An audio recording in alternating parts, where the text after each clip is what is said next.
सदाशिवसमारम्भां व्यासशङ्करमध्यमाम् अस्मदाचार्यपर्यन्तां वन्दे गुरुपरम्परां श्रुतिस्मृतिपुराणानाम् आलयं करुणालयं नमामि भगवत्पादं शङ्करं लोकशङ्करं शङ्करं शङ्कराचार्यं केशवं बादरायणं सूत्रभाष्यकृतौ वन्दे भगवन्तौ पुनः पुनः।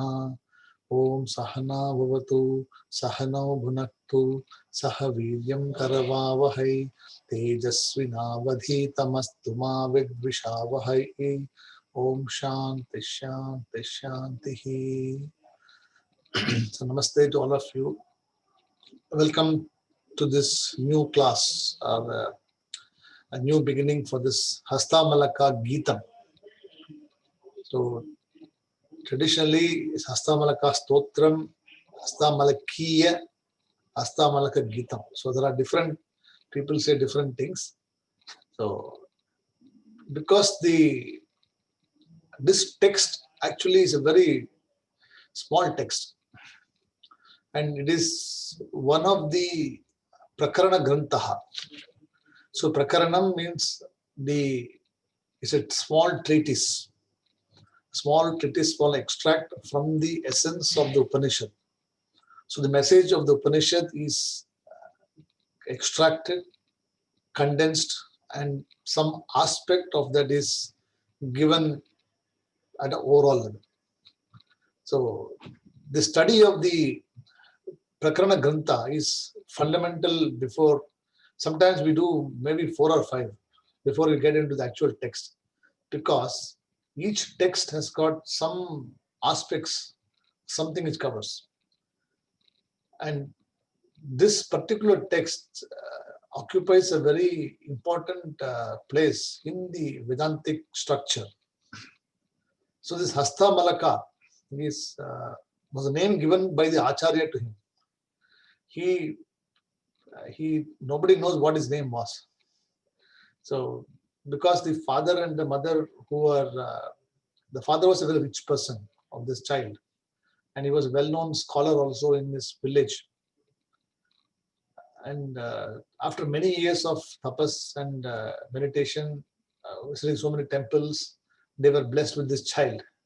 And normally when somebody does so much of penance in life, and some people don't have, putra bhagyam, pastri, they have, kanya bhagyam. So what they do, they pray to the Bhagavan to get an offspring.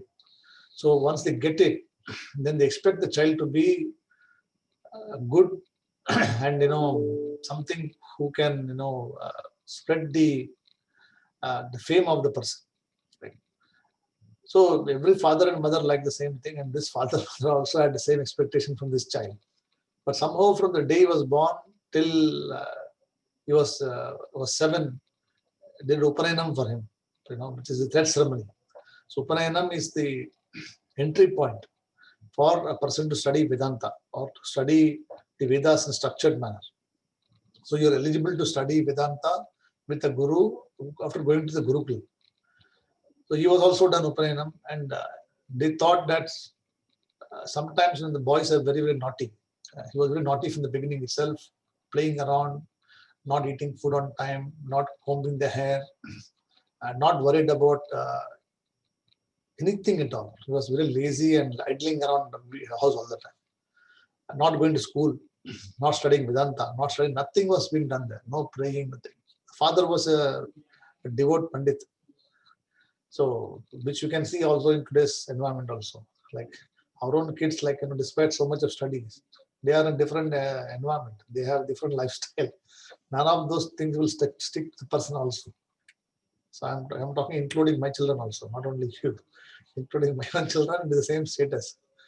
They like to keep away from all these things. They said, if you are happy, you continue that. Don't try to come near us and tell us all these things. So they are very clear about it. The same way, this person was not talking also. He was very, very. They thought that after Upanayanam, the thread ceremony, the boy will be okay. Sometimes we say after the marriage, the boy will be okay. But whatever is in the prarabdha only will come. So another 7 years, 6 years passed. So nothing was progressing. He was 13 years of age. So one day when this Acharya Adi Shankara, after Digvijayam, he has conquered this Vadana Mishra with this argument. He was celebrating, he was spreading his vision of the Vedanta, and he was going to every village. And this person also, Prabhakara, is the name of the father, who happened to hear about this Adi Shankara coming to visit their village. So he said that whenever such a great sage comes to anybody's village, we should take him and then show it to him and then seek blessings. So he goes just like everybody else, and then he says, Acharya, this person, this is my boy, and he has been for so many years, and we don't know what to do with him. He's not speaking, he's not eating, he's not studying, he's idling around, he's being treated badly by other people. He doesn't seem to mind. And if this is the case, then what will you do with this person? So the Acharya looks at this boy, and immediately he's starts smiling. There's a bit of radiance in Acharya's face. Then why are you smiling? What do you find in this boy? He said, this boy this boy is a genius. This boy, you do not know, he's not fit for Grahastha. He's not fit for Grahastha. And then he asks question. The boy also, till such time, he was very, very quiet. He was not even looking at anybody. He wasn't talking to anybody. The moment the Acharya asked the question, who are you? Where do you come from? What do you do? Then he immediately starts blurting out 14 verses. It is extempore, and from where the information come, or how he learned, was nobody knows.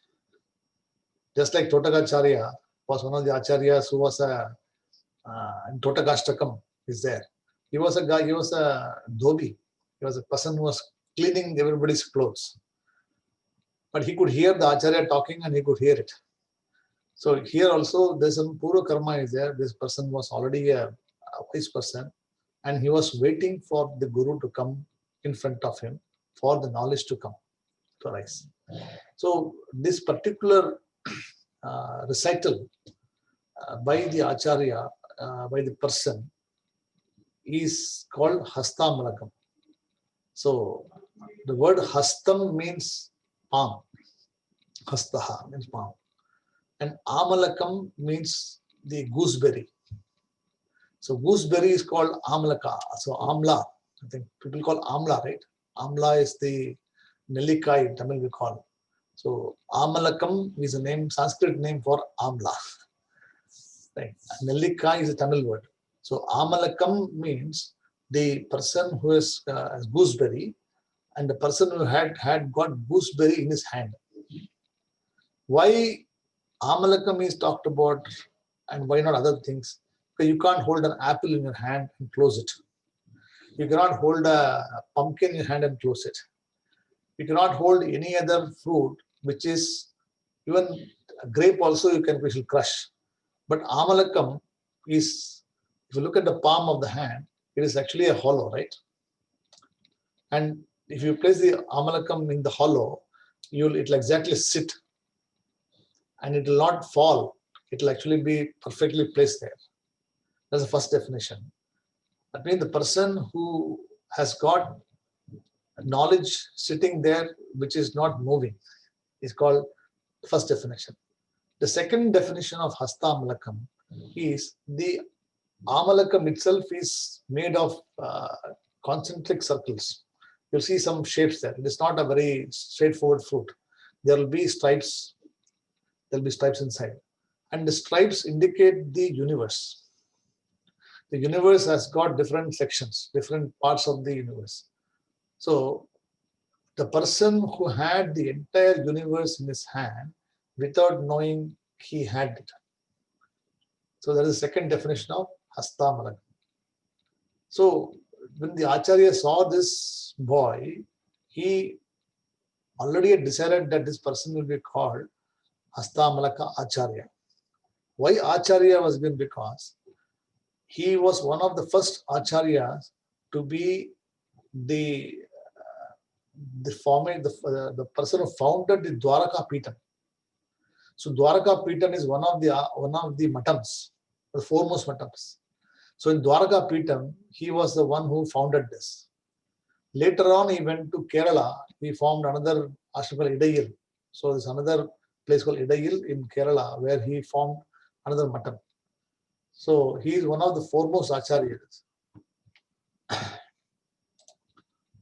So one of the foremost acharyas of this Dwaraka Pitam, we have Sharada Pitam, we have Shringeri, right?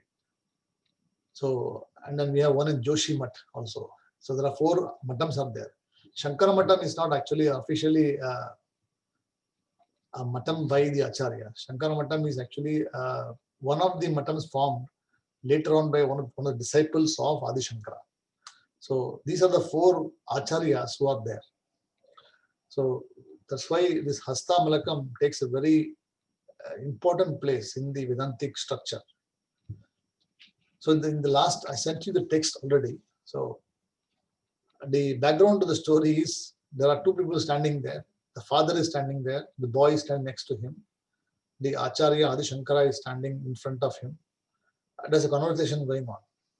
And in the conversation, the father says to the Acharya that this boy is unresponsive, not talking.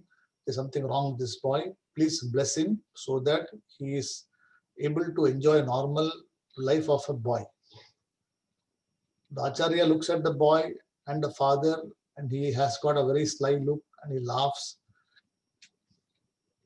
And then he tells this boy is not an ordinary boy. So then he asks the question. So Acharya Uvacha. Hope you got that right. Acharya Uvacha. Have you got it? So Acharya Uvacha means Acharya speaks or Acharya utters. What does he ask? Kastvam Shishoho. Kastvam Shishoho. Shishu means what? Shishu means child. Correct? And Kaha Tvam. So Kaha Tvam Shishoho. So Kaha who? Tvam you. Shishoho child. Who are you, my child? Kastvam Shishoho. Kasya Kutosi Gantaha. Kasya Kutosi Gantaha. So, where are you going? So, who are you, my child? Where are you going? Kim Namate. So, what is your name? Nama means name. So, Te means you. So, what is your name? Then, Tvam Kuta Agotasi. So, from where do you come from? Agatam means what come. Gachati means go. Okay. So Gantaha, when you say going, Gachati. Gachati is a verb. Okay. It's like Patati, Likati, Gachati, Pibati. They're all verbs which indicate an action. So Gantaha means going. So where are you going? Agatam Asi. So where are you coming from? So see, the question is addressed not to an ordinary person. People won't come and talk to you just like that and say, who are you? What is your name? Where are you coming from? I mean, they may ask you this question, who are you? What is your name? Probably. But they will never ask you, where are you going? Suddenly, if you just meet somebody who says, where are you going? You say, I'm not going anywhere. Or I'm going to shops, you will say. And you say, where are you come from? So you will be confused as to why are you asking this question to me? But here the Acharya has got a particular purpose in asking the question. So, Kastvam Shishoho Kasya Kutosi Gantaha Kim Namate. What is your name? Tvam Kuta Agotasi. So, where are you coming from? So, where have you come from? Then he says, Etat Uktam. So, Etan Mayoktam Vada Cha Arbakatvam. So you have to break the word into this way. Okay. So Arbakam means young one. Arbakaha means who young one. Etat Uktam. So we say what is it, where it come from, say these things. Then Vadha means say. Correct? Vadha means please tell me. And how does he say here? Mat Pritaye. So Mat Priti. Priti means love. And Mat Priti means for the sake of my love. So Acharya says, for the sake of my love, you please speak. You please say, who are you? What are you come? Where are you come from? Where are you going? What is your name? Correct? And whose son are you? Also ask. Right? So Shishoho means you must also ask Kasya Shishoho. So whose son are you? So, oh child, whose son are you? Where are you come from? Where are you going? So Arbakam, Yetan Maya Uktam Vadha means you say to me, hey, pleasing one, Mat Priyate. Right. So Mat Priyate means who pleasing one, for the sake of my understanding, for my love towards you, Vatsalyam. Right. So whenever somebody, old person talks to a small child, there is a flow of love. There is no expectation from the person. When you give love to somebody, you do not expect anything back. That is all one-side traffic. You should be like that. The moment you expect, love and affection from somebody else, then you are in the problematic area. You are probably going to the area. You should always be in a position. Bhagavan should bless us to always keep giving, so that we have the satisfaction of giving and not taking from something else. See, if you get something, it is okay. But you must not do an action for getting something out of it. So just like the mother's love for the child is natural, it is not something which is created or cultivated. It is universal love. Likewise, the Acharya and Shishya, the connection between the Acharya and Shishya is very unique. It can never be replaced by anything. Acharya and Shusho is also the father and son. Also, it may be that you may have differences. You may not be getting along. You may have, but still there is an underlying bond, a thread which can never be broken. Correct. So this is something which is universal, which we already know, or we should know for now. So in the same way, here also the Acharya is talking to this small boy who's in front of him. He says, Mat Pritaye Prati Vivardhana Asi. So Prati Vivardhanam means what? Vardhanam means increase. And Prati means towards you. Correct? So there is an ever-increasing love. So whenever I look at you, my love for you increases. So what is it that in you which makes me love you more? Hey, please speak. Right? So I'll repeat once again. Acharya Vacha. Hey Shushoho. Kahatvam. Who are you? Kasya means what? Whose son are you? So who are you? Whose son are you? Kuto asi ganta. From where are you going? Then kim namate. What is your name?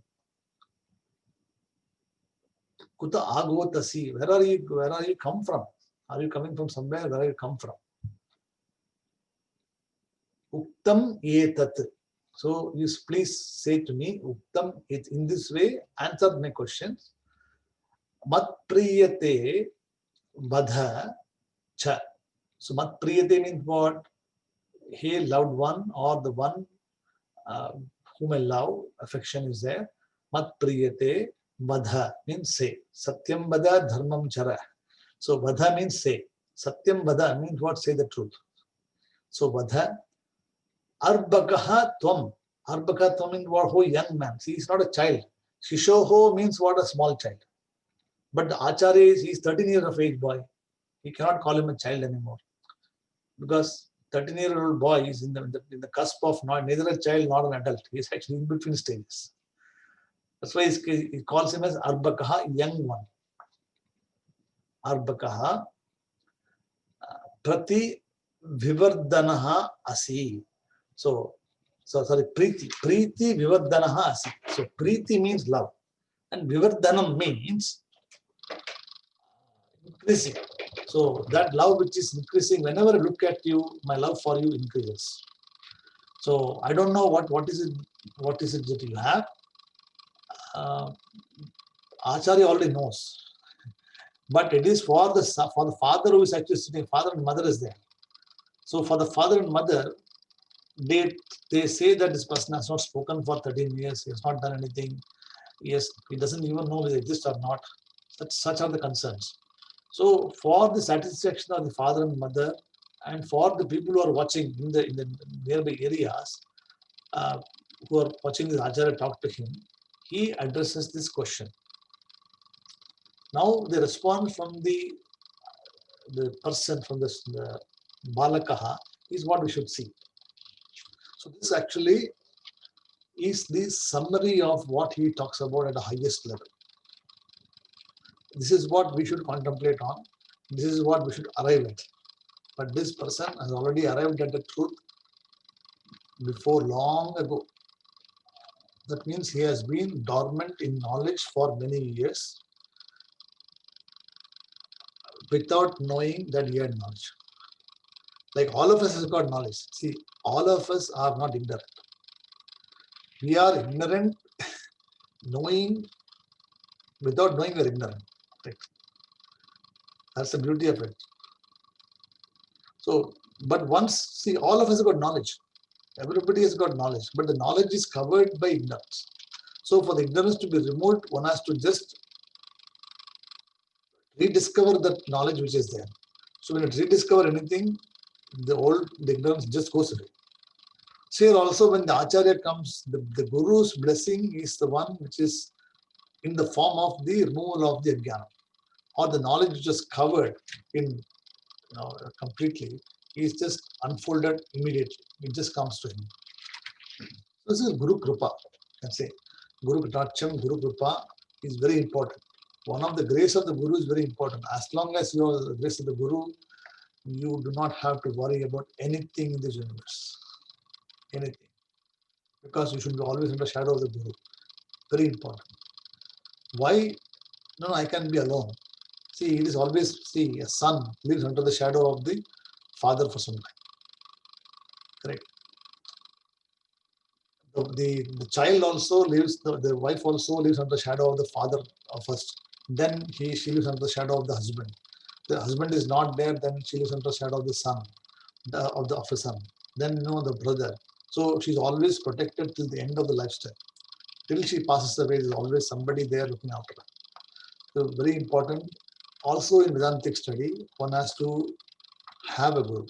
It is my conviction. I'm not saying just because one may have or may not have. It is one's view. But personally, from my lifestyle, from my own, the way I've been evolved so many years, last 15 years, the Guru's influence plays significantly. It is something a person need not be there physically for you, need not be talking to you even once a month, once in 6 months, once in a year, but the indirect presence, the indirect grace of the Guru is always there. That is why this person also has been indirectly been blessed by Acharya for many years. Though he has chosen to now come when the time has come for the Shishya to reveal the truth. Right. So let's look at the answer, what it says here. Hastamalaka Uvacha. So Hastamalaka Uvacha. So I already told you the name for Hastamalakam. So he has already been christened by Hastamalaka Uvacha. But he has not told the name so far. So, but for the poetry, it is, we can say, Hastamalaka Uvacha. Naham Manushyo. So, na aham manushyaha. nacha devaha, nacha yakshaha. So, na aham manushyaha. I'm neither a man. I'm not a man.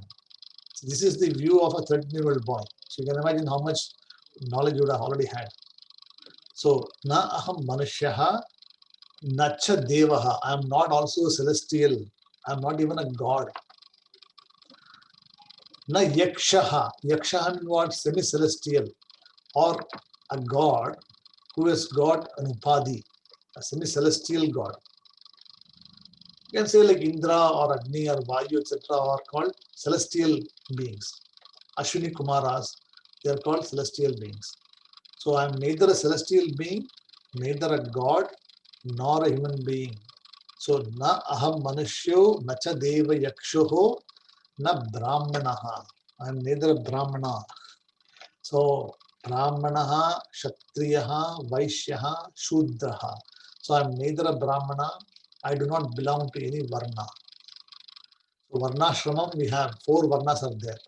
So you are a brahmana, Shudraha, Vaishyaha, right? And Kshatriyaha. So there are 4 varnas. Each of the 4 varnas, Varnashramam, were introduced long time ago when the Vedas were there. So as part of Dharma Shastram and Manu Shastram, it was introduced so that people follow at least what is relevant for their duties. It is impossible for one to do all of them. Not everybody can study Vedas because everybody cannot fight a war, everybody cannot do business, and everybody cannot also do hard work because physically you have to be strong to do hard work also, right? And you should have the inclination to support also. See, there are a labor class, you can say, or whatever, working class you can call. If you tell them that you want to do business, they will say, no, I'm very happy. I don't want I don't want to get into this. I'm very happy serving. I just go 9 to 5. I'm very happy about it. Whatever you offer to them, they will not take it because it is not that they are interested. Their personality, their inclination, or their comfort level is in that. Whereas the Vaishya, he will say, I don't want to. So all the Patels and the Gujaratis whom I work with them, like, they are naturally shrewd. You have one Patel, another Patel will actually take over. So there'll be a lineage of people there. I mean, each other trade will be taught to somebody else, and the trade will be given to them, and each will be better than the other person because they already had in their blood to do business. So they cannot think of, they may work for you for maybe 1 or 2 years to learn the trade. After that, they will take over the business from you. You end up working for them because you're happy to do that. What I'm just telling, because in the olden days they had these 4 jatis, jati dharma, depending upon the capability of the person. The Kshatriya will actually be protecting or be, have strength. And they are rajas, they are prince. So those people are there who are ruling the kingdom. They know how to do this, fight a war, etc., ride a horse. Brahmana doesn't need to do those things because he is not capable of doing this. He can neither get onto the horse, neither he has the strength to fight the war, neither he can go and work for somebody. Right? So all this, he cannot do business. So they say there are 4, you split the people into 4 categories. You pick a profession, what you are good at, and then you flourish in that line. So all the karmas, rituals, etc. were created with the purpose of everybody performing what they are good at. Right? See, a businessman will perform different puja compared to other brahmanas. A Kshatriya will do different puja compared to other person. So everybody will, they have their own way of doing some rituals, etc. But here he says what? I am neither of them. I am not a Manushya, number 1. First of all, I am not even a man.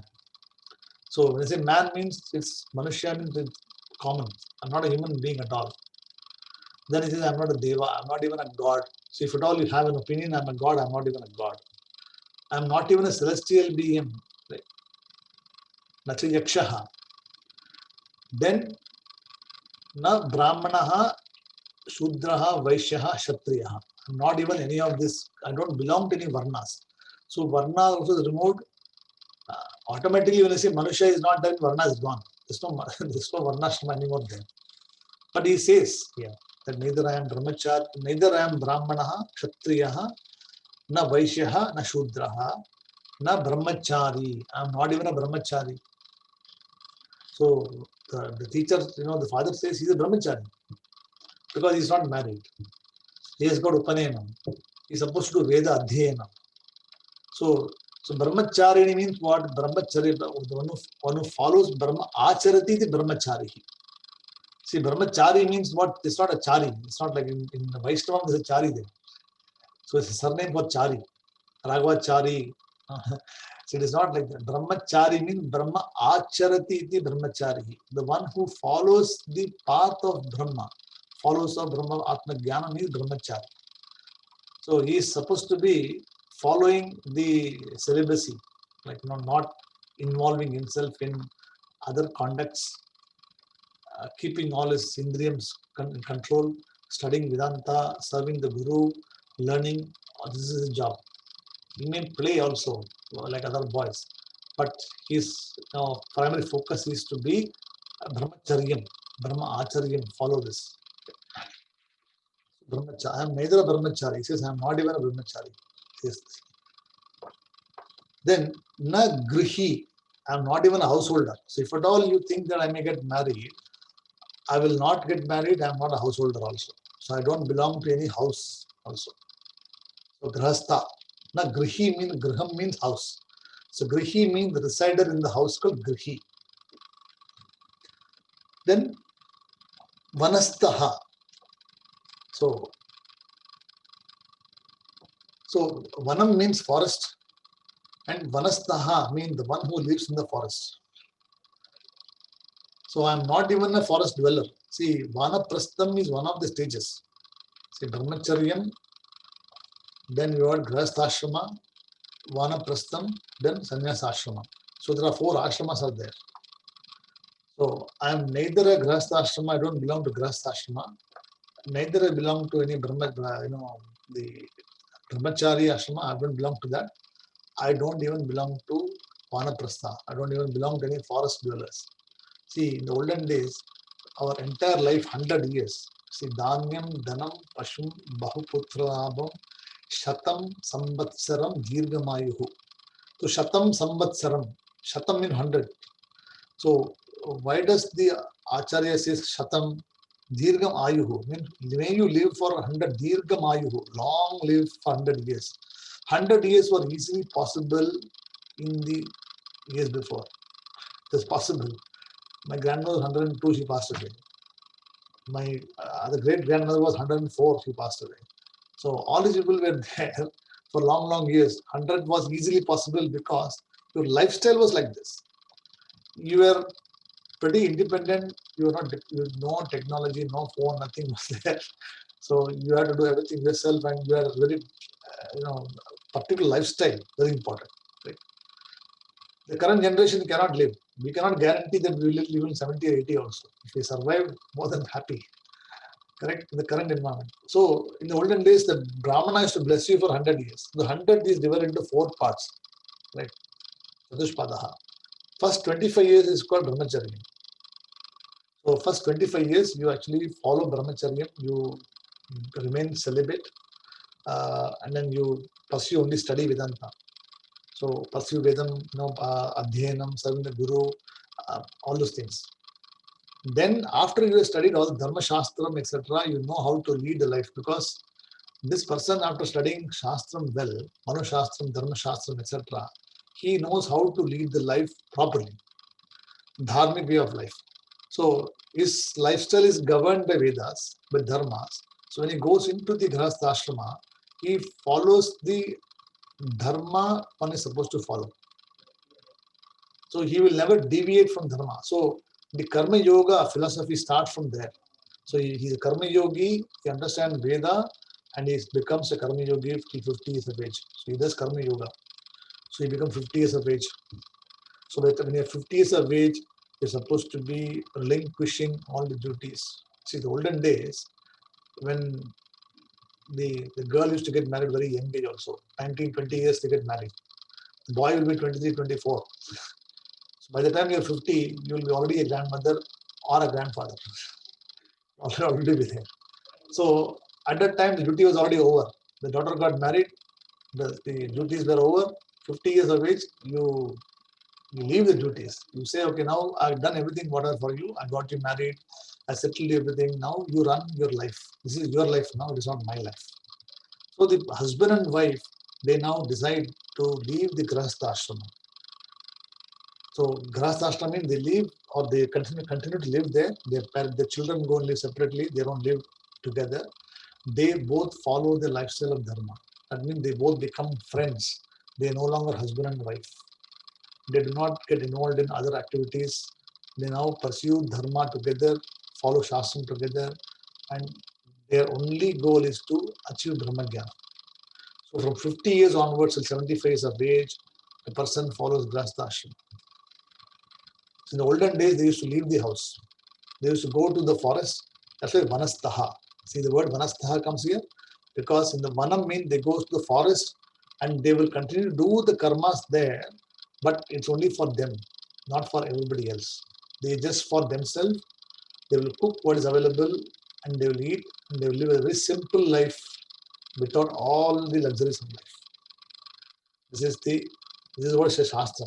Okay. This is the 50 to 75 is this life. After the 75 years of age, one has to pursue, become a sannyasi. Or one has to pursue, or even before also, if you are eligible, if you are ready to take sannyasa, you should take. Sannyasa means, see, sannyasa does not mean wearing orange robe and living in a guha or go to Rishikesh. Sannyasa means a state of mind. You can also be sannyasi even now also. You can be detached, you can be completely be, unconnected. Your mind is already, in a different state of mind already. So sannyasa does not mean that one has to go and wear orange robe. See, the sannyasa status is given. The robe gives you the feeling that I am not actually part of this. I'm not in competition in this world. I'm not actually going to compete for anything in this world. And this is my message. That is why he or she takes a vow in front of the whole Panchabhutaha. He says, I am not these five elements. Na karmana na prajaya dhanena tyage naike amritattva manushuhu. Right? The Sannyasa Suktam is there. Na karmana na prajaya dhanena tyage naike amritattva manushuhu. So na karmana is not by action. Na prajaya, not by prajani. Na dhanena, not by wealth. Tyage naike, only by tyagam, by renunciation. Amritattvam ay manushuhu. So the manushaha, manushuhu here can achieve mokshaha, amritattvam only by renunciation of karmas. Praja, prajani. Difficult, right? How can he leave praja? How it is possible? Dhanam, how can you leave money? Shastram says you have to leave this. Then only you can achieve that status of amritattvam. Otherwise, you'll still be attached to all these things. So here why I'm giving, because I also have teach you Dharma Shastra also along with that. I try to cover a little bit of Dharma Shastra so that you know the background behind why he's talking like this. He's already a jnani, he already knows Shastra. So na vanastaha, then na bhikshuhu. I am neither a monk. So he says, I'm not even a monk. So even some people say, oh, so if you're not you must be a monk, you must sannyasi. I'm not even a sannyasi. So who are you? So I'm not even a mendicant, I'm not a sannyasi. Aham Nija Bodha Sarupaha. So Nijam means what? Satyam. Bodham means knowledge. Sarupam means the form. I am the self-knowledge. I myself, nothing other than self-knowledge. I am the consciousness. So when you are consciousness means, when you are the light of the light, then you do not need to worry about light. Because you are Swayam Prakashaha. The person has to worry about light only when he is depending on some other person. When he says, I'm not dependent on any of these things, I'm not even Manushya, I'm not a Gandharva, I'm not a god, I'm not a dweller, I do not belong to any of these categories. And I'm Nijabodha Sarupaha, I'm this pure consciousness, and I'm that. That's what it says here. So Hastamalaka Uvacha Naham Manushyo Nacha Deva Yaksho Na Brahmana Kshatriya Vaishya Shudraha Na Brahmachari Na Grihi Vanasto Bhikshurni Chaham Nijaboda Swarupaha. So this is what is said in this is the answer given by Hastamalaka.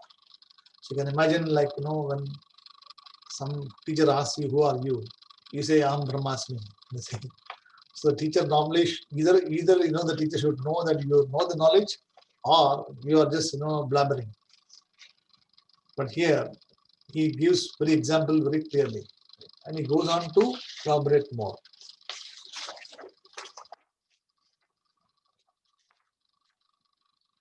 In verse number 3, he actually starts to give explanation about what is the reason behind saying that mantra.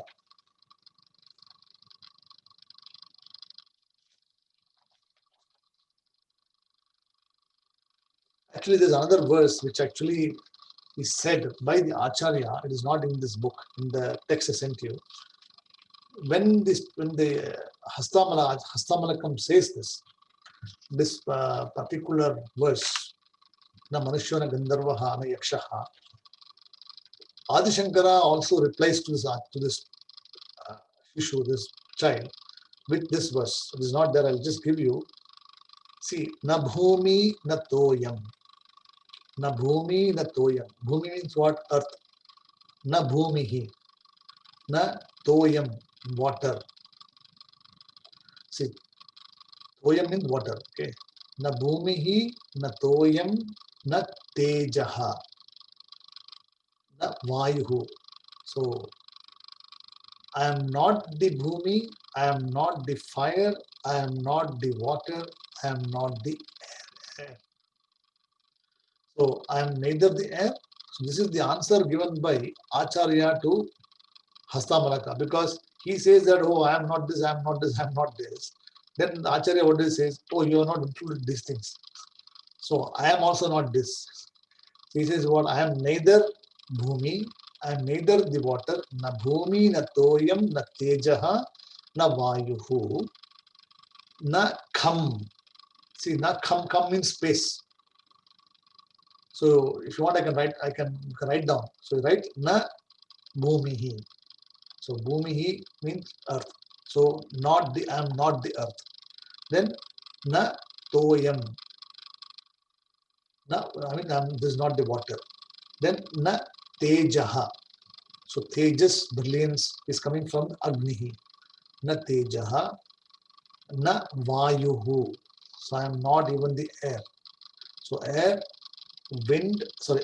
waters, earth, and fire is eliminated. Then it says na kham. So kham means space. So panchabhutaha. So I am not any of these five elements. So this is the Acharya's response to, or Acharya says after he hears this boy speaking, he says, oh, definitely you are definitely this, I am also this. So he's indirectly saying to that, okay, you should also include that also, that you are not this, you don't belong to any of this. So na kam, na indriyam. So I'm neither the na indriyam, right? Then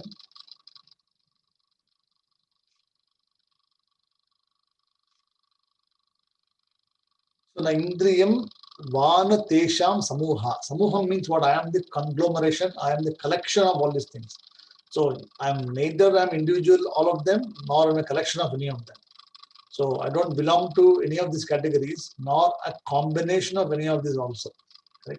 So he's removing all the aspects of neither being earth for all the five elements, or a combination of any of these five. Samuha. Samuha means a combination. Right? Then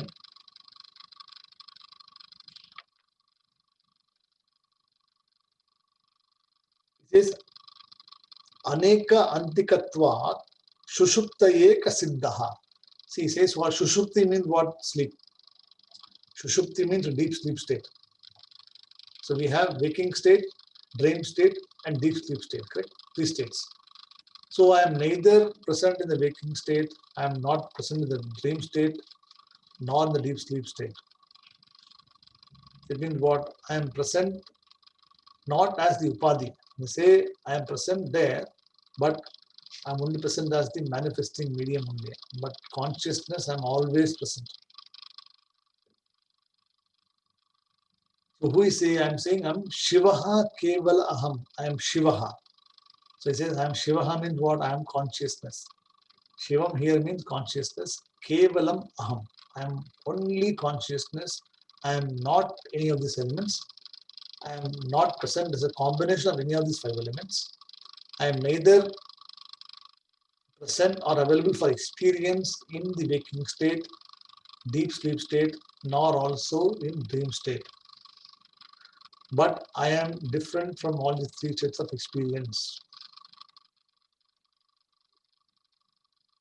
Because the moment you say experience, there is an action. It actually indicates an object of knowledge. So whenever you say I had an experience, let's say, what are you indicating?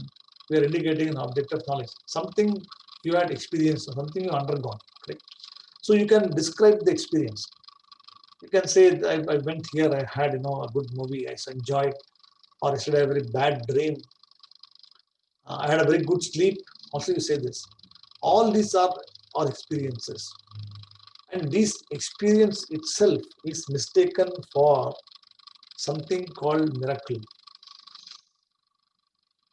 See, when in dream state, somebody comes in your dream and he tells you that you got no rebirth, or you say you got this something like your.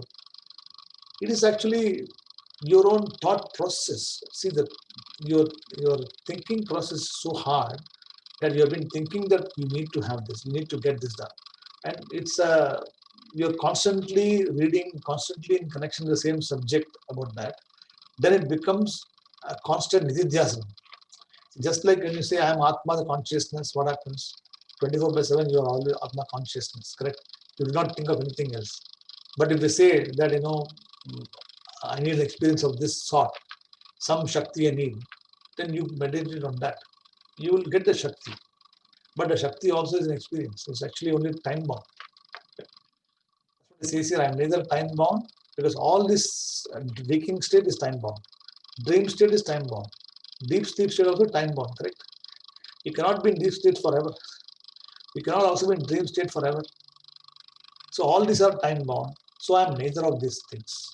So this is the Acharya's response, which is not in your textbook, but I wanted to add that because after hearing Hasta Malaka, the Acharya says that this is what I am. So he's telling the student, you should also add this along with what you have said this. So it becomes a complete thing. So Manushyam, all these things talks about. So you also exclude all the Panchabhutaha, all the states of experience. So you are actually not connected with anything in this universe. Anything just you are an independent entity, independent reality in which everything functions, and you are not affected by any of these things. The moment you say that I'm connected with this, you will get affected. So, but the difficulty we have is we cannot segregate them physically. Physically, you're still there. The body still goes through waking state. You still go through deep sleep state, go through dream state. Every jnani also has got dream. Don't assume that jnani has got only always full thoughts. The thoughts will be different. See, somebody will be having a thought about you chasing an elephant, or if you are gone to watch a cricket match, you'll be watching Kohli or somebody hitting a six. You'll be having that the memory will come to you. Short selection will come. Or if you watch a good movie, you'll watch the heroine dancing around the trees. Song will be there. You'll be romancing. It's all possible. For a jnani, it will be all different. He or she will be talking about Upanishad, Rudram, chanting, something going on there. So what I'm depending on what you are interested, what you are contemplating on, that is what will come to you in dream state. So dreams are something which is universal. Nobody actually directly goes into deep sleep state. They always go through from waking state into a partly awake state, and then they go to deep sleep state. So he says, I am neither present in all the three states of experience. I'm away from all these things.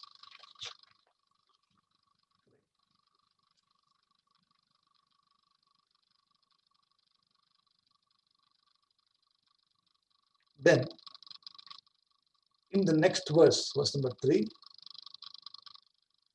Nimittam Manaschakshuradi Pravritto. Nimittam Manaschakshur Adi Pravritto.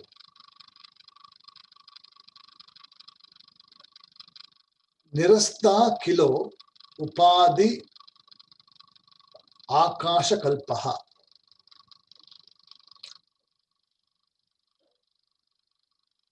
Then, Ravidloka Cheshta Nimittam Yatayaha Sanityoupalabdhi Swarupoham Atma. See, the word Hastamala Geetam is because there's a particular tune. I'm not a great singer, but my teacher is a great singer. She's got a lovely voice. So she can do more justice to this, but I'll try whatever I can. So please bear with me. Nimittam Manaschakshuradi Pravrittau Nirasta Kilopadi Raktashi Kalpaha Ravirloka Cheste Nimittam Yatayaha Sanityoupalapti Swarupohamatma Ahamatma Ahamatma.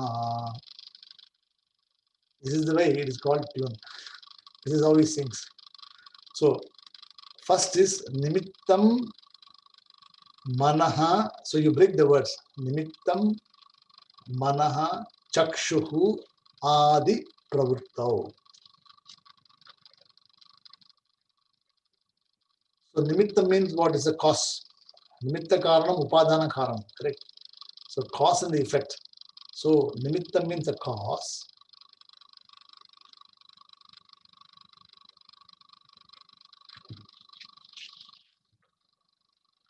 Manaha Chakshuhu. Manaha means mind. Chakshuhu means eye. Adi Pravrittau. So Pravrittihi also means here what? Become active. Pravrittau. So Manaha Chakshuhu Adi Pravrittau. It becomes very active, you can say.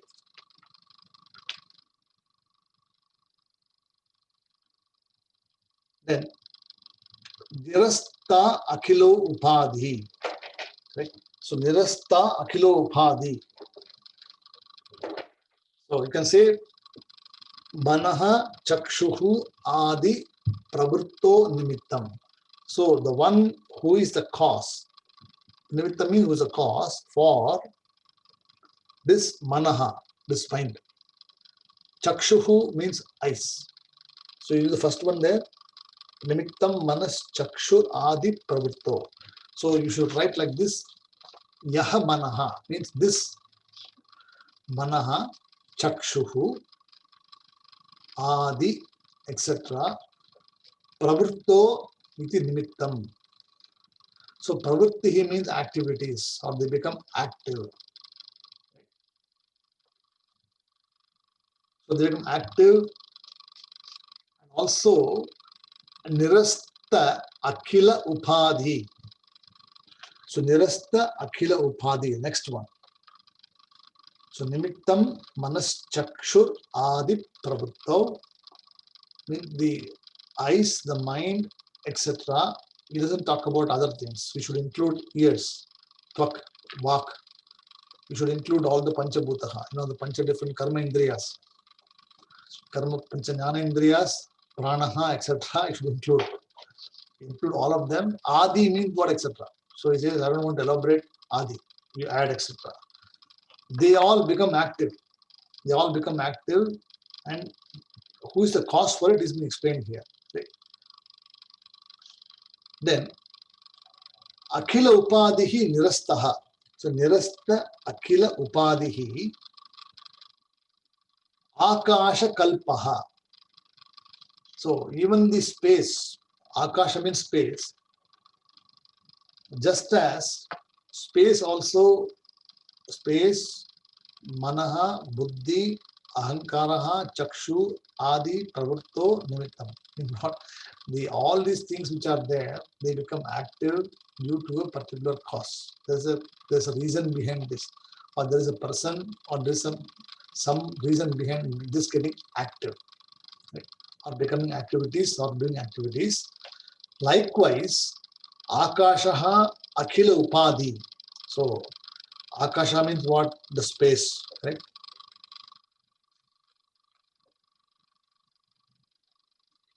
Then Ravihi Loka Cheshta Nimittam Yatayaha. Ravihi Loka Cheshta Nimittam Yatayaha. So I'll explain. Ravihi means sun. Ravi means sun. So another name for Ravi is sun. Right? So Lokaha means all the lokas, correct? All the activities. See, the sun does not rise only in Bhuloka. The sun actually is rising in every loka. There are 14 lokas are there. Sun is in every loka. Only thing is we do not know where. We always sunset is there. There's no sunset, there's no sunrise. For the Vedanti, there is no sunrise, no sunset. Sun is always there because Swayam Prakashaha.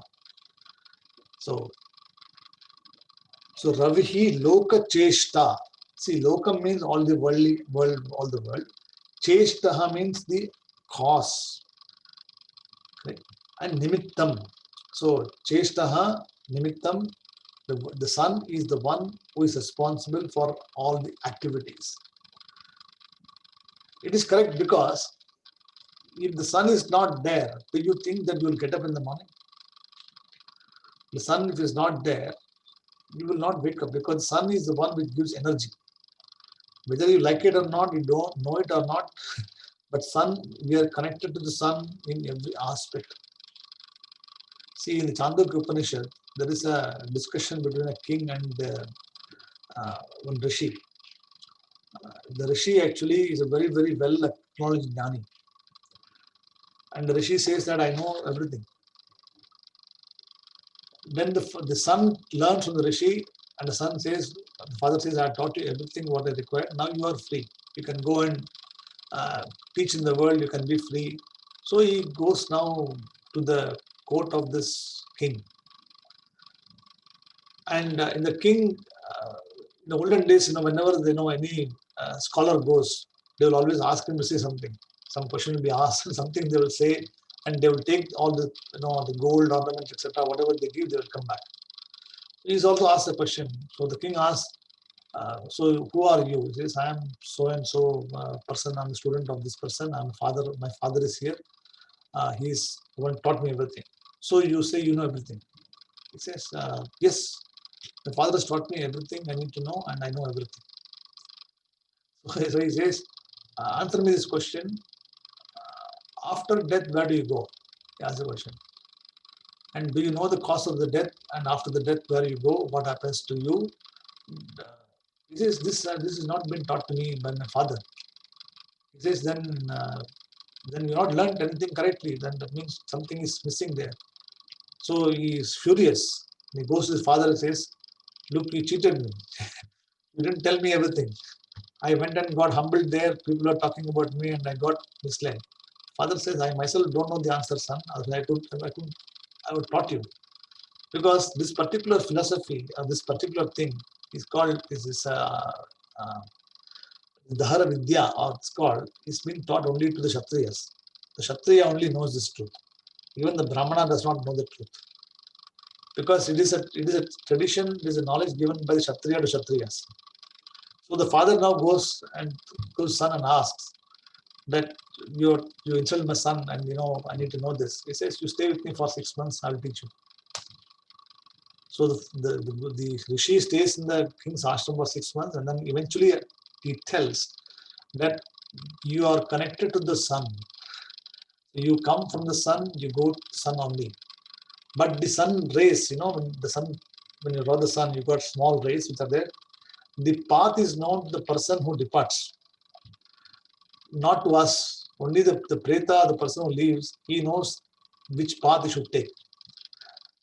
The sun and the moon are two different, Chandrayanam and you got two parts are there, correct? So depending on the karma you do, the sun rays take you to different aspects. So it will lead you to different places. So the person travels. So it is only a theory, but what I'm saying is the sun is the center of the whole thing. So sun is the one which actually energizes everything. The sun is the one which actually gives energy to the body. And that is how we are connected to the sun, the fire. Right? So Tejaha is equal to sun.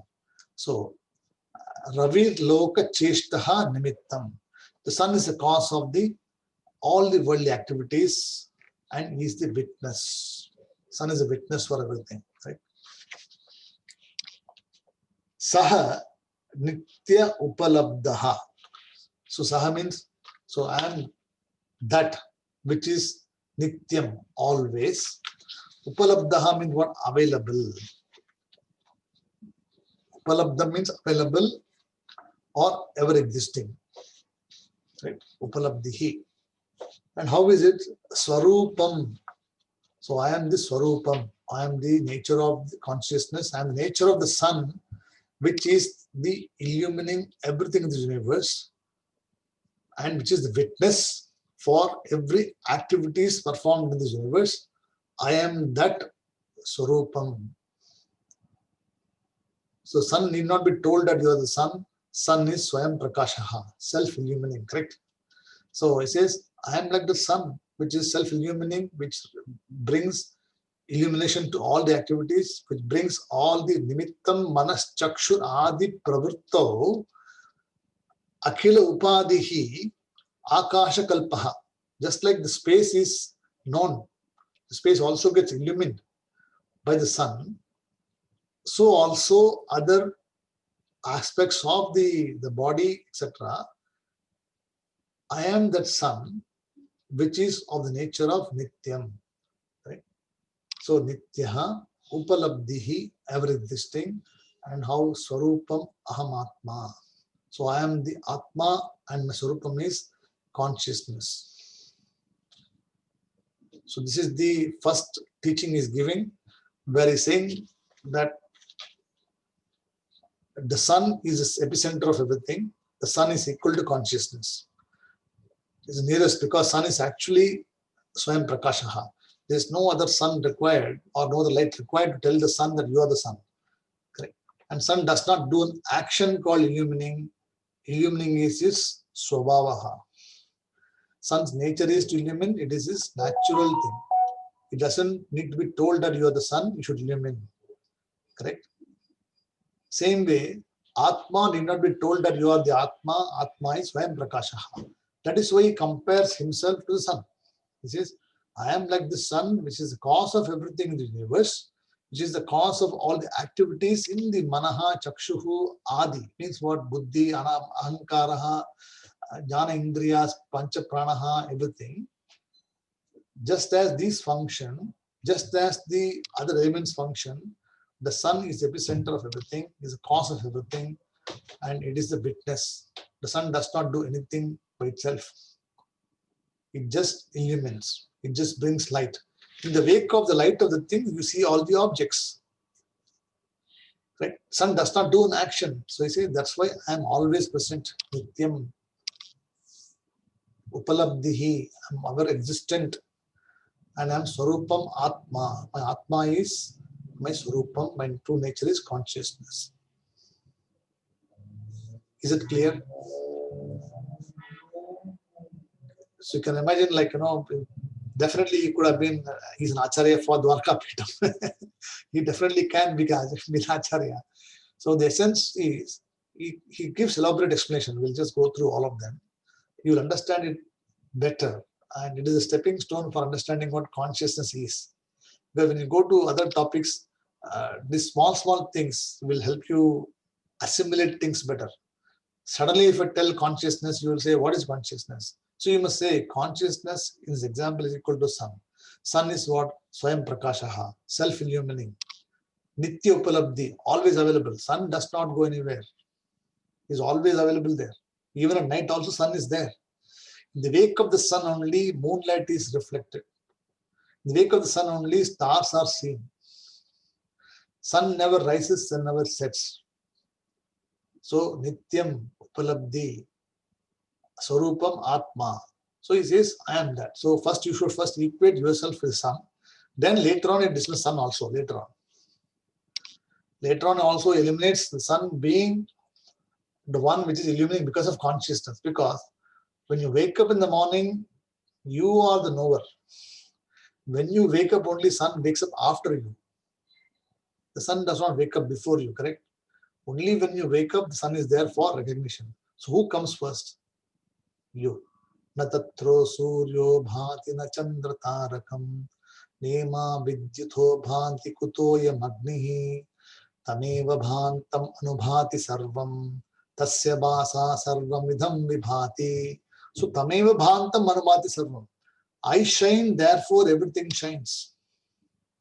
If I don't shine, nothing else shines, or they all shine after me.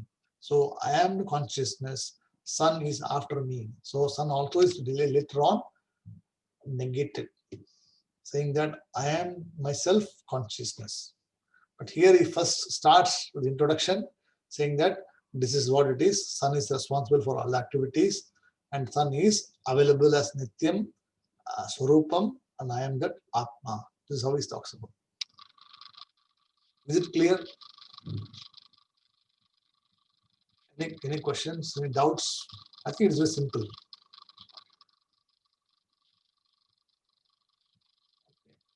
Shankar Mama, is it clear to you?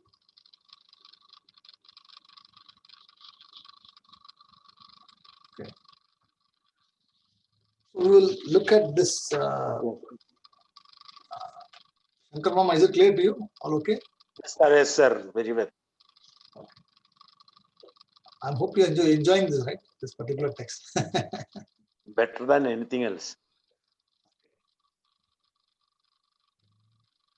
You will, I think you will enjoy this, because I think all of us will enjoy it. I'm not only you. All of us will enjoy it. You know, Yes, this is the third time I'm teaching this, and I'm still enjoying more than what I taught before. So it is also due to your interest, and I'm also getting more knowledgeable as I study, as I teach.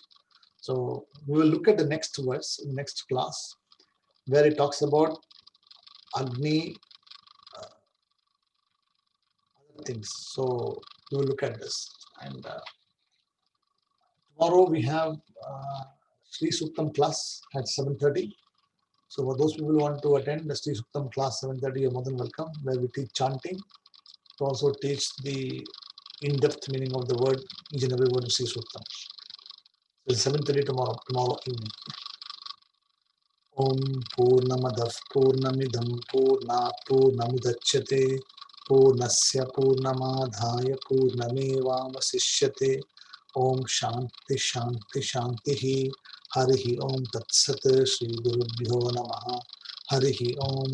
Namaste. Shubhratri to all of you. Hari Om. Thank you, Ji. Namaste. Yes.